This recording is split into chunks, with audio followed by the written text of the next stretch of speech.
자체가 너무 아무것도 없는 상태여가지고 애를 낳고 싶어 하면 안 될 것 같아요. 아이 한 명 키우는데 못해도 막 1억, 2억, 억 단위 수준으로 나온다고 합니다. 약간 선택지가 필수가 아닌 선택으로 생각이 바뀐 것 같습니다. 낳게 되면 한 명? 여성이 직장 다니면서 육아를 동시에 한다라는 게 너무 사실 현실적으로 어렵고, 저는 지금 제가 한 명, 그리고 낳으면 한 명 가질 수 있지 않을까라고 생각하는 것도 스스로 좀 대단하다고 생각을 해요. 저도 아이를 가지고 싶긴 하지만 현실적으로는 뭐 둘 이상은 좀 힘들 것 같고, 또 그렇다고 하나만 갖자니 그 한 명한테 좀 못할 짓인 것 같기도 하고, 이럴 거면 아예 안 낳는 것도 방법이지 않을까라는 생각도 하기도 하고. 두 명? 저도 한 2명 정도가 괜찮은 것 같아요. 네. 얘랑 나랑 사이에 아이가 어떻게 나올까? 그런 호기심도 그냥. 3명이요. 저를 닮은 인격체가 하나 있다는 것 자체가 되게 기쁨일 것도 같고, 뭔가 아이를 낳으면 인생이 드라마틱해지지만 그만큼 뭔가 더 재밌지 않을까. 2명까지는 생각을 할 것 같습니다. 아직 결혼을 안 했고 취업도 아직 안 된 상태이지만 아이를 놓고 가정을 꾸리는 그 행복감은 그 어떤 것도 이기지 못할 것 같다는 생각도 듭니다. 합계 출산율 0.78명과는 거리가 있는 2명이라는 숫자. 청년들에게 이상적인 자녀 수를 물었을 때의 답변입니다. 여전히 자녀를 원하는 청년들이 많다는 반증. 우리는 출산을 가로막는 걸림돌에 주목해 보기로 했습니다. 결혼과 출산, 자녀 양육 등으로 이어지는 단계를 생애 주기라고 하는데요. 이 단계마다 발생하는 경제적인 어려움은 과연 무엇일까요?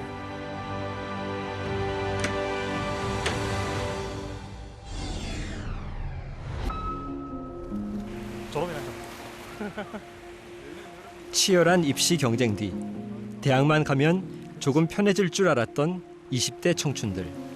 하지만 현실은 녹록지 않습니다. 결혼할 수 있을까? 얼마 전 대학을 졸업한 민석 씨. 그에게도 어김없이 취준생이라는 이름이 뒤따랐죠. 제 친구들을 통해서 봤을 때 한 3년에서 4년 정도 걸리는 분도 있고, 솔직히 주변에서 취업을 하고 일을 하고 있는 친구들도 있고 해서 지금도 좀 취업에 대한 스트레스를 받아가면서 좀 지내고 있습니다. 아르바이트와 취업 준비로 바쁜 나날들. 가정을 이루고픈 꿈은 뒷전이 됐습니다. 결혼 자체에 대한 그 막막함 때문에 출산에 대해서는 아직 그렇게 깊게 생각을 안 해봤습니다.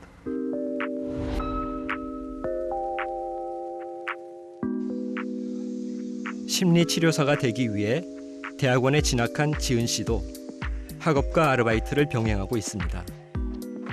일찍 가정을 꾸리길 꿈꿔왔던 지은 씨는 고민이 많은데요. 직장을 얻기까지 넘어야 할 산이 까마득하기 때문이죠. 그 수련을 한 다음에 자격증을 따고 이런 식으로 진짜 직업 전선에 갈 수 있어서 최소 3년 정도 필요할 것 같아요. 뭔가 경쟁이 심하고 그래서 이런 거가 스트레스가 되니까 아이를 불행한 세상에 나오게 하는 거가 맞는 일인가에 대한 고민도 있고. 세계에서 유례를 찾기 어려운 극저출산.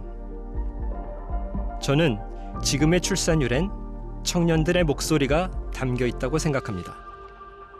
이제 처음으로 우리가 나중에 40, 50대 때 부모보다 더 못한 환경에서 살 수도 있겠구나라고 이제 생각하기 시작한 세대라고 할 수도 있을 겁니다.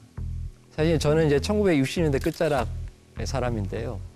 그 당시에 대학을 나오면 나름대로 안정적인 직장이 상당히 보장되어 있었거든요.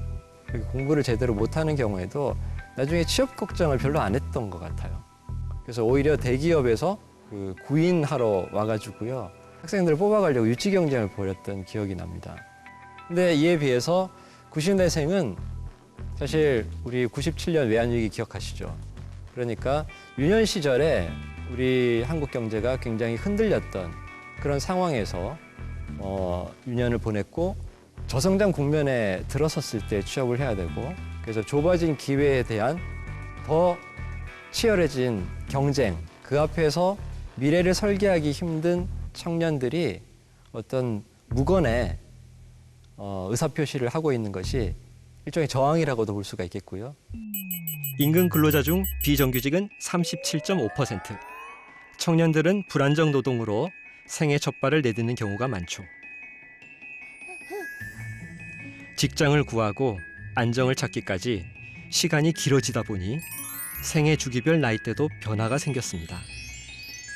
남녀 모두 30대가 넘어서야 결혼을 하죠.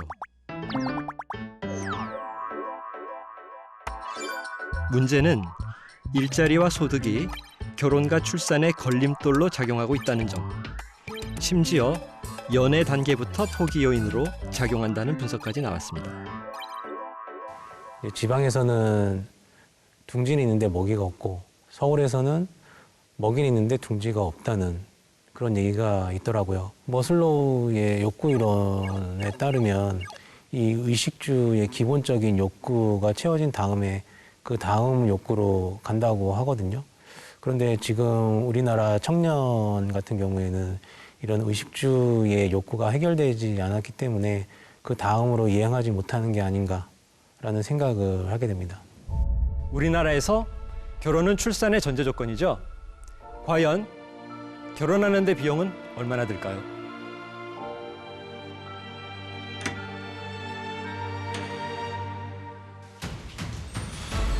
예비 신부를 보고 입을 다물지 못하는 태환 씨. 동갑내기인 희승 씨와 결혼을 앞두고 있죠. 이 예비 부부와 함께 결혼 비용을 자세히 알아볼까요?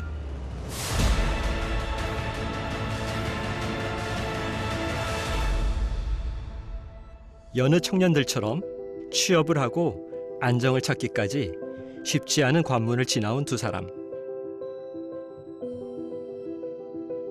32이라는 적지 않은 나이가 돼서야 결혼을 생각할 여유를 갖게 됐죠. 하지만 막상 결혼을 앞두고 웃을 수만은 없는 현실. 부쩍 오른 물가에 예상했던 결혼 비용을 훨씬 웃돕니다. 3,500? 그래서 3,000원 정도면 사실 할 수 있을 줄 알았어요. 근데 전혀 안 되더라고요. 요즘 물가랑. 진짜 약간 4, 5천 든다는 게 저는 맞는 말이라고 생각하는데 솔직히 많이 든다고 생각해요. 그게 과하게 많이. 뭐 남자 기준으로는 빠르면 뭐 27, 좀 늦어지면 28, 29쯤 이제 취업을 하게 되잖아요. 결혼을 올리는 나이가 뭐 보통 뭐 32, 33에 하고 싶어도 정말 모은 돈이 없어요, 정말로. 맞아. 뭐 1년에 뭐 1,000만 원씩 모은다고 생각을 해도 5년 모아봤자 5천이에요. 그럼 5천이면은 뭐 결혼식에 들어가는 비용 외로는 뭐 정말 아무것도 못할 수준으로 지금 다 날아가는, 그러니까 한순간에 다 이렇게 날아가는 상황이 되다 보니까. 신혼집을 알아보기 위해 나선 예비 부부. 수도권에서 신혼집을 찾고 있죠. 작년부터 집을 알아봤던 두 사람. 걱정이 이만저만이 아니었습니다.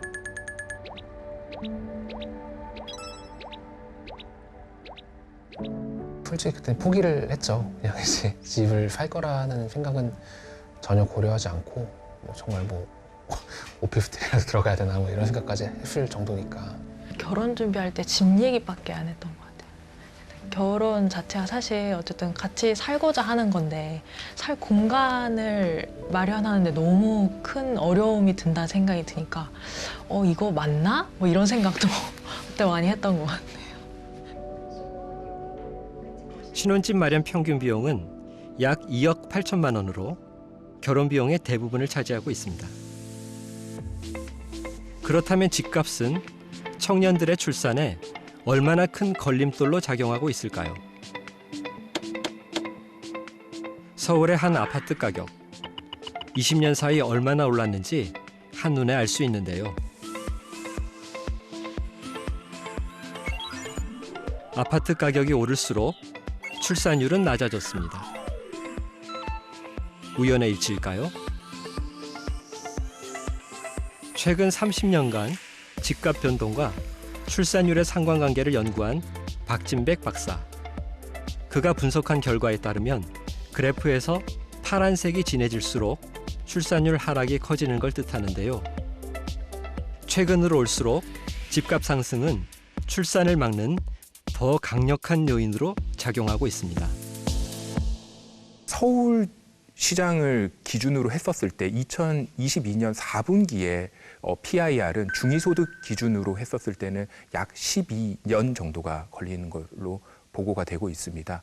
이 말은 이 중위소득의 가구가 이 집을 사는 데 있어서 돈을 1원도 쓰지 않았었을 때에 12년 정도가 걸린다라는 얘기입니다. 사회에 이렇게 진출을 해서 한 30세 정도의 취업을 한 사람 기준으로 봤었을 때 30% 정도를 저축을 하고 나머지는 이제 소비를 한다라고 가정을 했었을 때 이 사람들이 물리적으로 주택을 살 수 있는 기간은 60대가 되는 겁니다. 근데 자녀를 선택할 것이냐 선택하지 않을 것이냐라고 한다면 이 사람들이 돈이 없기 때문에 포기를 할 수 있다라는 겁니다. 저출생의 원인을 묻는 여론조사에서 일자리의 불안과 과도한 주거비는 늘 중요한 요인으로 꼽힙니다. 하지만 압도적인 1위는 자녀 양육에 대한 경제적인 부담입니다. 특히 우리나라는 1인당 GDP 대비 자녀 양육비가 세계 1위라는 조사 결과가 발표될 만큼 양육비 부담이 큰 게 사실이죠. 그렇다면 우리나라에서 아이 한 명을 키우는데 비용은 얼마나 들까요?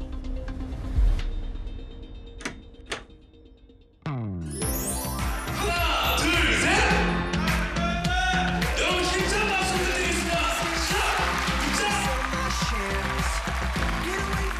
부탁드리겠습니다. 6년의 긴 연애 끝에 결혼식장에 선 두 사람, 아연 씨와 성배 씨입니다.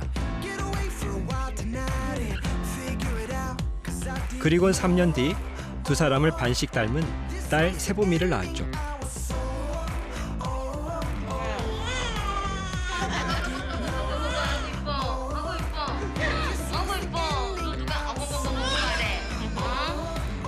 아직도 그날의 감격을 잊을 수 없습니다. 뭐지, 세범을 낳고 이제 아기를 안았을 때 좀 많은 감정이 들거든요. 근데 그런 감정을 엄마도 똑같이 느꼈을까? 약간 이렇게 좀 그런 생각이 들고, 엄마가 저를 낳았을 때가 저보다 훨씬 더 어릴 때 낳으셨잖아요. 근데 그렇게 어렸는데 뭘 안다고 이거를 이렇게 힘들게 저를 키웠을까? 약간 이런 생각이 들어서 좀 찡하기도 하고 그랬어요. 세보미가 찾아와준 순간부터 출산까지의 비용을 계산해봤다는 아연 씨. 출산과 산후조리의 비용이 생각보다 엄청 커서 좀 사실 많이 놀랐고, 근데 제가 되게 적게 낸 편이더라고요. 그래서 사람들이 어떻게 이 금액을 내고 출산과 산후조리를 하는지 사실 좀 신기했어요. 다들 정말 많은 비용을 들이는구나라고 생각을 하게 됐고. 귀여운 뚜루루뚜루 받았어 뚜루루뚜루. 이걸로 어떻게? 아이의 재롱 앞에서 하루의 피로를 잊는 두 사람. 세보미는 어느덧 18개월까지 자랐습니다. 아 무서워. 그렇다면 영유아기 아이를 키우는데 양육비는 얼마나 들까요? 장보는 현장에 동행해 봤습니다. 특히나 채소 같은 거는 이제 무농약인지 이런 친환경 채소인지를 좀 중점적으로 보고 구매를 하고 있어요. 사실 제가 먹는 거면 그렇게 크게 상관이 없는데 아무래도 아기가 먹는 거다 보니 좀 그런 농약 같은 게 들어가면 좋지 않을 거니까 그런 거 고려해서 구매하고 있습니다. 아이가 먹는 식재료만큼은 아끼기가 쉽지 않다는 아연 씨. 제가 보통 그 마트 갈 때 한 20만 원 정도 나왔었거든요. 근데 최근에는 똑같은 그런 품목을 사도 30만 원이 훌쩍 넘더라고요. 그것만 봐도 와, 물가가 진짜 많이 올랐구나, 이거를 좀 체감하고 있습니다. 아이가 자랄수록 늘어가는 식비. 대신 장난감이나 책은 중고 거래를 활용해 아끼고 있죠. 보육료는 얼마나 들까요? 국공립 어린이집에 다니다 보니 전액 지원받고 있습니다. 아연 씨가 직접 계산해 본 월 평균 양육 비용은 약 50만 원.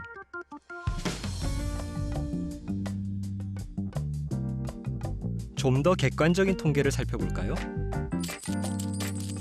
영유아 자녀를 한 명 이상 키우고 있는 가구의 월 평균 양육비는 127만 원에 달했습니다. 가장 큰 비중을 차지하는 건 교육비와 식비였습니다. 소득의 한 27%, 거의 30%에 해당하는 돈을 아이를 키우는 데 소비를 하고 있기 때문에 양육비용 부담이 있는 것은 분명하고요. 최근에 이제 영유아기에 대한 집중 투자, 특히 금전적 현금성 지원들이 크게 늘어나고 있는 상황이고요. 그러한 부분에 대해서 부모님들이 양육 부담 경감에 도움이 되느냐라는 질문에 대해서 굉장히 높은 지지도를 보입니다. 육아휴직 중인 두 아이의 엄마 김민지 씨. 우량아로 태어난 첫째는 어느덧 초등학생이 됐습니다. 작년에 둘째를 출산하면서 첫째 때보다 늘어난 정부 지원금을 체감했다는 민지 씨. 하지만 최근 첫째 아이 교육비가 크게 늘면서 양육비 부담은 더 커졌습니다. 사실 자녀 교육비를 쓰기 전에는 엄청 아끼면서 살았거든요. 이제 자녀 교육의 레벨로 들어가니까 그냥 아낄 수가 없더라고요. 왜냐하면 아이가 하고 싶어 하는데 돈을 아껴야 되니까 하면 안 돼라고 할 수가 없어서 이 부분은 좀 돈을 일단은 좀 쓰자라고 생각을 하고. 과연 초등학생 자녀 한 명의 한 달 교육비로 얼마를 쓰고 있을까요?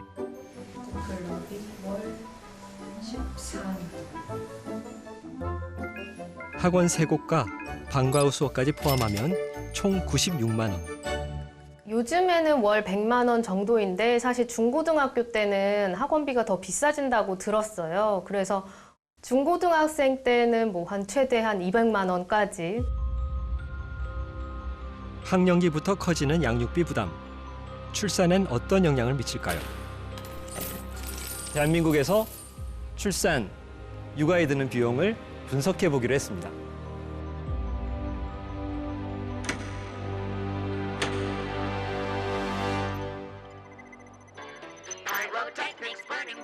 생애 주기별 비용을 계산하는 특별한 공간에 10인을 초대했습니다.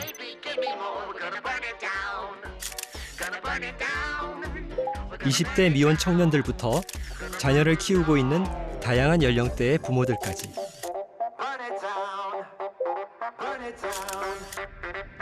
임신, 출산, 자녀 양육 비용을 함께 계산해 보기로 했습니다.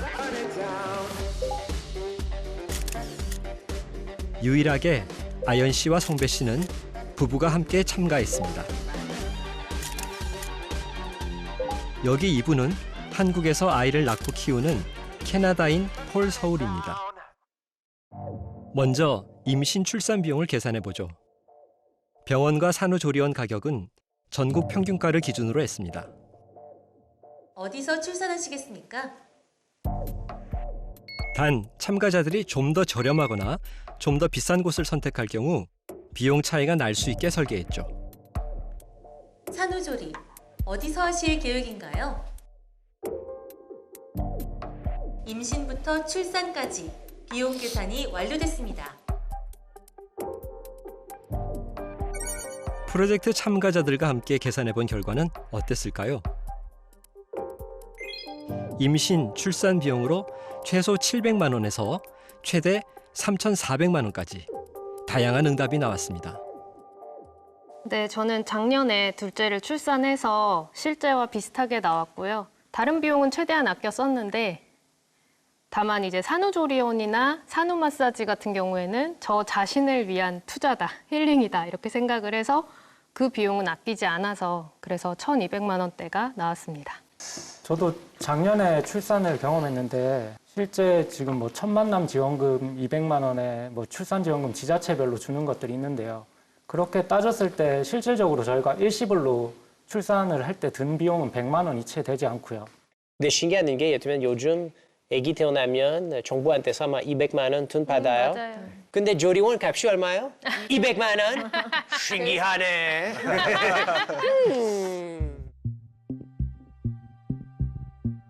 이제 본격적으로 자녀 1인당 양육 비용을 계산해 볼 차례.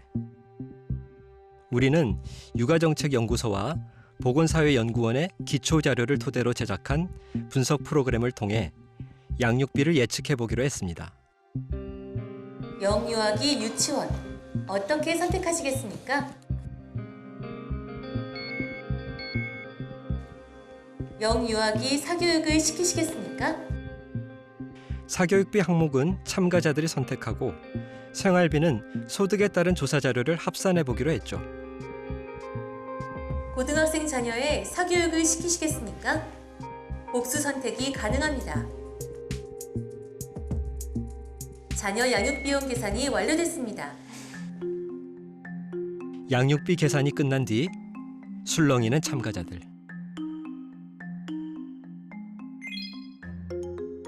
자녀 한 명을 양육하는데 1억 원대에서 6억 원대까지 다양한 계산 결과가 나왔습니다. 저는 1억 9,480만 원 나왔습니다. 2억 1,820만 원 정도 나왔어요. 저는 되게 그 사교육 이런 거 조금만 했거든요. 그런데도 되게 생각보다 많이 나와서 놀랐어요. 저는 1억 9천 정도 나왔는데요. 정말 베이스다, 기본이다라는 생각으로 막 하다가 예체능 비용으로 이제 미술학원비 이런 거 추가하다 보니까 몇 천이 훅 올라가는 현실에 네, 웃겠습니다. 웃음만 나오네요. 네. 저는 3억 4,755만 6천 원이 나왔습니다. 생각보다 너무 큰 금액이어서 놀랐고 이걸 보니까 사교육이 굉장히 많이 부담스러운 항목이라는 거를 다시 한번 깨닫게 되었습니다. 네, 저는 2억 7,400만 원 나왔고요. 저는 이제 대학교 학비까지는 지원해 줄 생각이 있는데 이 학비도 모아보니까 꽤 많은 금액이 되네요. 1억 800만 원. 다른 분보다 제가 아주 싸게 하고 있어요. 근데 우리 아야 사랑해요. 제가 나쁜 사람일까요? 모르겠어요. 제가 그냥 현실적으로 하고 있어요. 근데 이렇게 하면 아마 아이 2명, 3명까지 낳을 수 있어요. 6억 7,407만 6천 원 나왔어요. 이 정도 나올 줄 알았어요. 학군지에서 사교육을 시키고 있고 또 열심히 시키는 입장으로서는 이 정도 충분히 나옵니다. 소득이 좀 그래도 평균보다는 많이 벌지만 굉장히 힘들게 살고 있습니다. 온전히 아이들한테 다 쏟아부어서 살고 있습니다. 저는 2억 6,600이 나옵니다. 저 젊은이들이 돼서 이 금액을 감내하라 그러면 전 절대적으로 거부하겠습니다. 그래서 지금 젊은 사람들이 왜 출산을 안 하는 이유를 이 생애 주기 비용을 계산하면서 절실히 느꼈어요. 그래서 중앙값에 해당하는 참가자의 양육비를 자세히 한번 살펴볼까요? 사교육비 부담이 큰 초중고 시기에 가장 많은 양육비를 쓰고 대학생 자녀에게도 5천만 원 이상을 지원하는 것으로 분석됐습니다. 그렇다면 부담이 되는 항목을 줄일 의향은 없을까요? 자녀 양육비를 대학교 졸업 때까지 지원할 것이다. 동의하시는 분들은 원 안으로 이동 부탁드립니다. 10사람 중 7명이 원 안으로 이동합니다. 제가 부모님한테 받은 만큼은 해주고 싶은 마음이 있어서 저희 자녀에게도 그렇게 해주고 싶은 마음이 있고요. 학비가 너무 비싸고 뭐 학자금 대출이란 제도가 있지만 결국에 사회에 나왔을 때 그것 또한 또 부담이 많이 되는 그 친구들을 많이 봤거든요. 지원할 수 있는 능력이 되면 네, 당연히 대학 졸업할 때까지는 양육비를 지원할 생각입니다. 대규모 설문조사 결과를 한번 살펴보죠. 대학 졸업 때까지가 51.5%, 취업 때까지 지원하겠다는 응답도 24%가 넘었습니다. 그런데 참가자 중 뜻밖의 선택을 한 사람이 눈에 띕니다. 안녕하세요 여러분. 한국에서 살고 있는 폴소라고 합니다. 반갑습니다. 제가 지금 한국 나이로 40살이고 하고 코미디언 활동하고 있어요. 하고 유나 아빠 됐어요 2개월 전에. 캐나다에 있었을 때 제가 CPA 회계사 전문가였어요. 근데 거의 5년 반, 6년 전에 한국에 왔고 그래도 이제는 뭐 코미디언 활동 해보고 있어요. So, that's it. 한국 결혼 문화 잘 알아? 네. 어디 한번 보지. 형사람들이 어디서 결혼해? 호텔? 빌렸어. 비싼 웨딩홀. 결혼 행사 시간. 안정적인 직장을 뒤로하고 코미디언의 꿈을 이루기 위해 도전 중인 폴. 한국인 아내 세희 씨를 만나 결혼식을 생략한 채 혼인신고만으로 달라는 가정을 꾸렸죠. 그리고 얼마 전 아빠가 됐습니다. 유나? 맞벌이 부부다 보니 육아는 주로 프리랜서인 아빠가 담당하죠. 날 때려 어떡해. 유나. 크리에이터 활동도 멈춘 채 육아에 전념한 지 2달이 흘렀습니다. 한국을 좋아해서 이름도 폴 서울로 지었지만 사고방식은 캐나다인 그 자체. 그런 그가 아이를 대학 졸업 때까지 지원하겠다고 답한 이유가 궁금합니다. 기본적으로 캐나다 문화에서 우리가 예를 들면 어떤 부모님 성인 되면 20살이면 이제는 너는 성인이니까 그냥 혼자 다 해. 그래서 제가 대학교 혼자 근데 대학교 값이가 캐나다에서 쌌어요. 아직도 그래요. 최근에 확인했을 때 다 같이 1년 안에 아마 300만 원이에요. 한국은 잘 모르겠어요. 한국은 진짜 비싸면 아마 부모님 지원해야 돼요. 아니면 큰 빚으로 평생 시작하면 조금 힘들어요. 그래서 아마 한국에서 어쩔 수 없어요. 이번엔 양육비 중 가장 부담이 큰 사교육비에 관한 의견을 들어볼까요? 나는 자녀에게 사교육을 시키지 않을 것이다. 동의하시는 분들은 원 안으로 이동 부탁드립니다.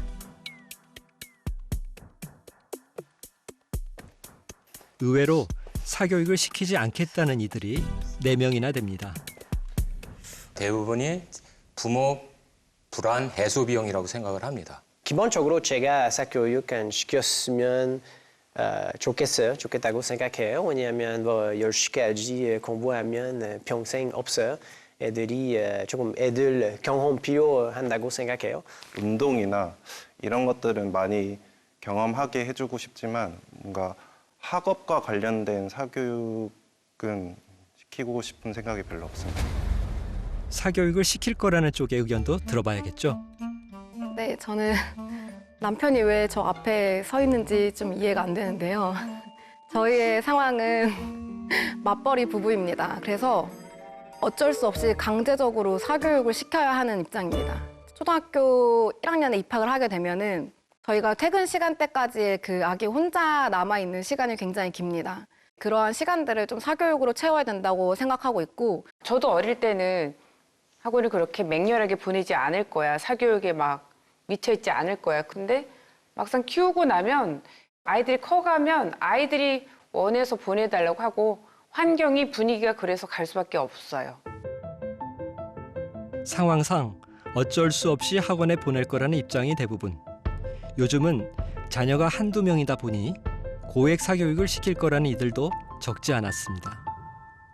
근처 이웃 중에서는 영어 유치원을 보낸다거나 좀 고급스러운 사립 유치원을 보내거나 하기 때문에 그런 것들에 대해서는 지금부터도 고민이 되고 있는 상황입니다. 그러니까 집에서 엄마표로 영어를 어릴 때부터 계속 해줬거든요. 이제 6살 말쯤에 아이가 먼저 엄마 친구들은 영어학원 가는데 왜 나는 영어학원 안 가? 라면서 가고 싶다고 이야기를 하더라고요. 둘째 임신을 하면서 제가 몸이 너무 힘들어서 직접 봐주기가 좀 힘들다 보니 그래서 영어 유치원에 이제 1년을 다니게 됐고요. 지금 국어, 영어는 집에서 좀 하고 있고요. 수학 다니고 있고. 한 아이당 선생님까지 합치니까 평균적으로 250에서 300 정도. 어쨌든 학원 시스템이 잘 된 대치로 보내고 있는 거거든요. 근데 최종골인 대학 입시라는 걸 치르려면 그렇게 학군지에서 공부하는 게 맞는 거니까.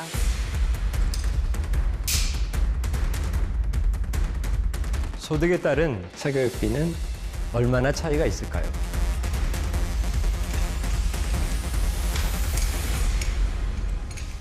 소득 상위 20% 가구는 하위 20%에 비해 8배나 많은 사교육비를 지출합니다. 문제는 대학 입시 경쟁이 과열되면서 불안해진 중산층까지 사교육비 지출을 크게 늘리고 있다는 사실이죠. 자녀 한 명에게 드는 초, 중고 사교육비 총액을 추산해 본 결과는 놀라웠습니다. 무려 5,900만 원을 사교육비로 쓰고 있는 겁니다. 아이에게 굉장한 투자를 하지 않으면 안 된다. 남들 하는 만큼은 해야 된다라고 하는데 저희가 비교 대상으로 삼는 남들이 굉장히 상향 비교 때문에 높게 설정이 되어 있어요. 뭐 양육이라고 하면은 당연히 시간과 돈, 노력이 필요한 일이죠. 그런데 한국 사회에서는 이게 너무 부담스러운 일이 돼버렸다는 것입니다. 그렇다면 청년들이 출산을 포기하는 이유가 단지 과도한 양육비만의 문제일까요? 이쯤에서 떠오르는 한 저명한 경제학자가 있습니다. 모든 선택은 효용과 비용 계산에 따른 결과라고 봤던 게리 베커. 자녀가 주는 기쁨인 효용이 비용보다 클 때 출산이 이루어진다고 봤는데요. 이 비용에는 양육비 외에도 출산으로 포기해야 하는 모든 부분이 포함되어 있습니다. 반대로 자녀가 주는 기쁨보다 비용이 더 크다면 출산하지 않는 것이 합리적이겠죠.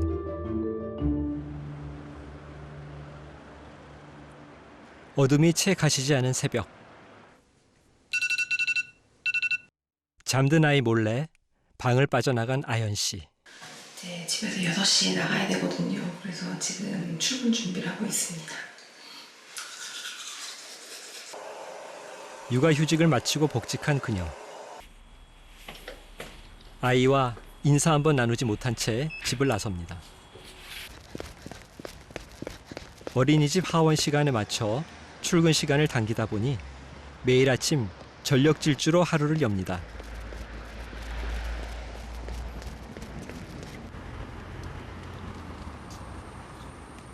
간신히 버스는 놓치지 않았지만 밀려드는 피로는 어쩔 수 없나 봅니다. 아연 씨는 그나마도 시차 출근제가 가능해 운이 좋은 편이라고 믿고 있죠.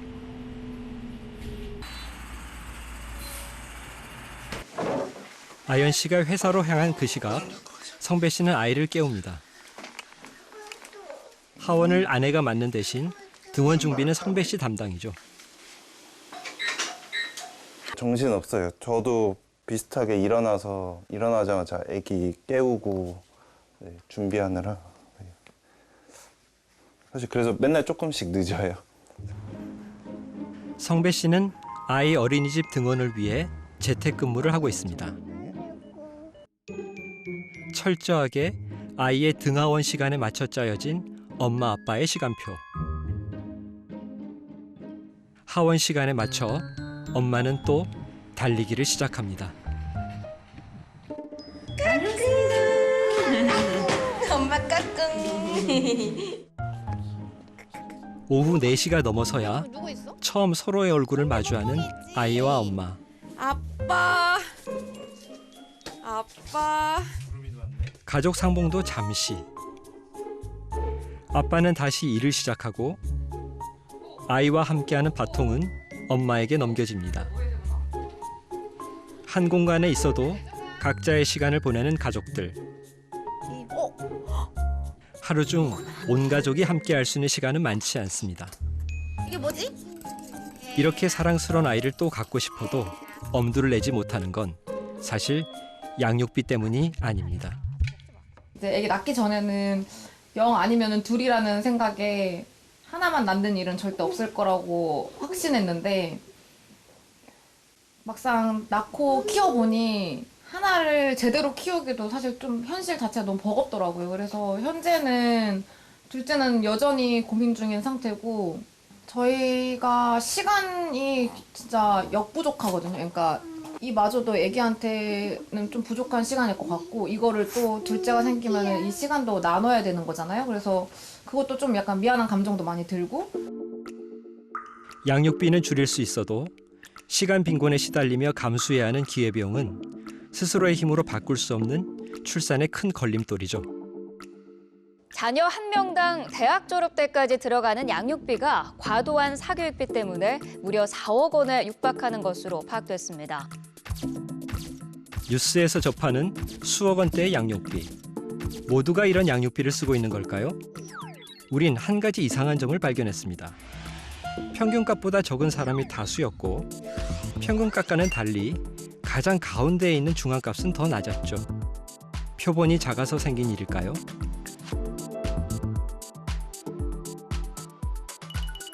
(4천) 가구를 대상으로 한 월평균 양육비를 분석해본 결과 역시 평균값에 비해 중앙값이 낮아지는 걸 확인할 수 있었습니다. 그래서 지금 발표되고 있는 것들은 대부분 하나의 요약 통계를 주기 위해서 이제 양육비의 평균을 발표를 하게 되는데요. 평균의 함정도 있다고 생각이 듭니다. 근데 우리나라 소득 불평등도를 보게 되면 많은 저소득층이 있고 그리고 고소득층의 소득이 아주 높은 그런 구조입니다. 그래서 보통 사람들이 어떤 수준인가를 보여주는 그 중앙값보다 평균값이 훨씬 높게 되죠. 결국 수억 원대의 평균 양육비는 부풀려진 금액이지만 출산에 대한 자신감을 잃게 하는 가장 강력한 요인으로 작용하고 있는 셈이죠.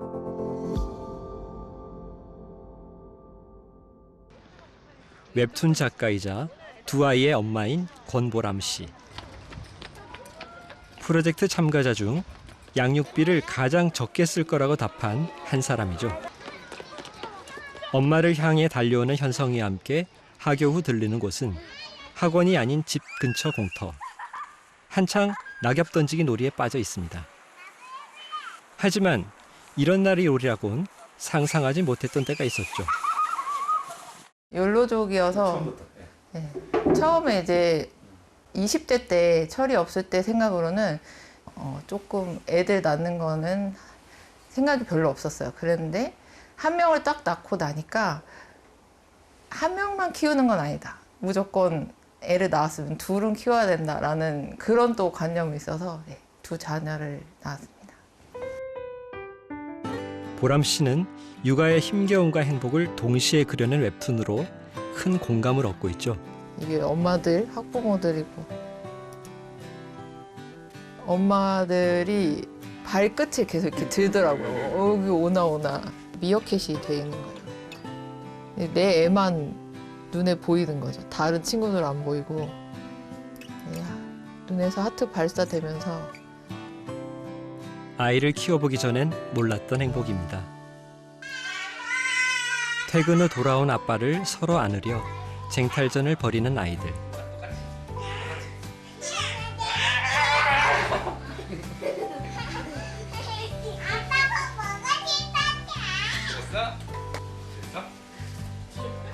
바로 이 맛에 아이를 키우는 거 아닐까요? 자영업을 하는 아빠는 밤 9시가 넘어서야 집에 돌아오고 엄마는 아이들을 재운 뒤 새벽까지 웹툰 작업을 하지만 아이들 때문에 오히려 힘을 얻습니다. 만약 누군가 두려움 때문에 아이 낳기를 포기한다면 꼭 해주고 싶은 말이 있다는 보람 씨. 너희 아기들 어때? 이러고 물어보면 나도 모르게 입꼬리가 올라가고 세상이 꽃밭이 되는 게 저는 그렇습니다. 네. 애를 낳을까 말까의 선택지라면 당연히 다른 세상이 시작돼. 그런 말은 꼭 해주고 싶어요. 세상에 살면서 아이는 꼭 키워봐야 된다고. 효용과 비용 이론 기억하시죠? 우리는 프로젝트 참가자들에게 마지막 질문을 던졌습니다. 나는 아이로부터 얻는 효용감이 양육 비용보다 더 크다고 생각한다. 아이를 가지면서 또 삶이 많이 바뀌었어요. 이게 저한테도 되게 뭔가 삶이 뭐 바뀌고 제가 살아가는 원동력도 되고 또 애를 보면서 느끼는 저의 이제 감정도 되게 많아지고 정말 돈으로 환산할 수 없는 그런 소중한 행복이기 때문에 양육 비용보다는 절대 클 수가 없고 그리고 또 개인마다 이제 측정하는 그런 양육 비용이 다 다를 거기 때문에 양육 비용을 더 줄이면 되니까 그런 부분은 충분히 해결할 수 있는 문제라고 생각합니다.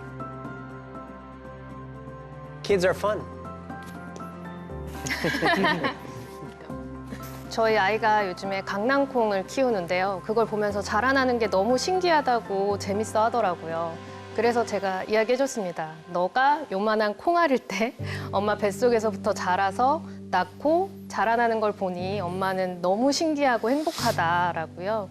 우선 저는 아이를 낳지 않고 싶다고 밝혔지만 그만큼 가치 있고 행복한 일임을 알아서 그거에 대한 책임감을 느꼈기 때문에 제가 지금 그런 고민을 하고 있는 거라고 생각하고 그런 아이와 함께하는 시간이나 그 배움의 가치가 양육 비용보다 더 작다고 생각하지는 않습니다.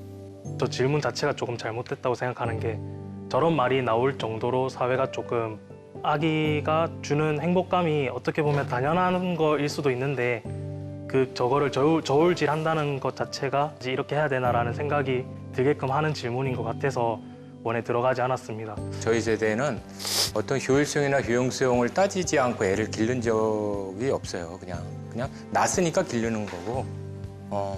근데 기르면서 많은 그 후회도 하고 만족도 느끼지만 그래도 이 지구에 와서 자식을 한번 낳아서 키우는 것이 괜찮지 않을까 하는 생각이 드는 거 보면 자식을 잘 낳아서 키운 것 같습니다. 프로젝트를 마치며 모두가 떠올린 생각은 비슷했습니다. 눈에 보이는 비용 뒤에 가려진 평범한 행복을 두려움 때문에 미리 포기하고 있는 건 아닐까요? 아이를 낳으면 돈이 얼마나 들 거야. 그다음에 내 시간은 얼마나 줄어들 거야. 주로 비용적인 측면에서 두려워하는 것이고 그건 숫자로 환산되는 것이죠. 그러나 아이를 낳아서 엄마 아빠 말을 하고 그리고 아이가 성장해가는 과정을 보는 모습. 근데 이런 것들은 숫자화되기 어렵고 상당히 질적이고 무형의 것이에요. 그러면서 저는 간과되기 쉽다고 생각합니다. 저는 지금 청년들, 특히 고부담, 고강도 양육 문화 때문에 겁을 내거나 힘들어하는 청년들에게 이야기해주고 싶은 것은 충분히 좋은 부모가 될 수 있는 자질을 이미 가지고 있다는 거예요. 그래서 저는 청년들이 조금 만약에 용기를 내고 낙관적인 전망을 하면서 같이 좀 목소리를 내줬으면 좋겠다 이런 생각을 합니다. 불안정한 일자리와 높은 집값, 그리고 경쟁적인 사교육비. 출산으로 가는 끊어진 사다리를 잇기 위해선 한 가지 해법으로 불가능할지 모릅니다.